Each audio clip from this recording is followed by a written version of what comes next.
ఈ రాత్రి ఖచ్చితంగా చెప్తున్నాను, దేవుని బిడ్డలకు విరోధంగా రూపించబడిన ఏ ఆయుధము యేసు నామములో వర్ధిల్లదు.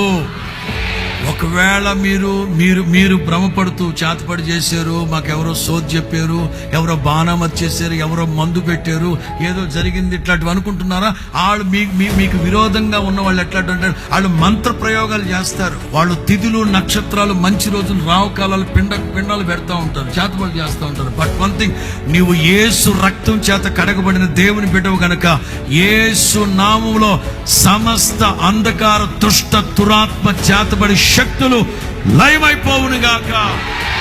యేసు నామములో విడుదల కలుగునుగాక. ఇప్పుడే విడుదల కలుగునుగాక. గొర్రెపిల్ల రక్తము కంటే శ్రేష్టమైన యేసు రక్తం ప్రోక్షింపబడునుగాక, అగ్నితో కాల్చబడునుగాక. విడుదల కలుగునుగాక.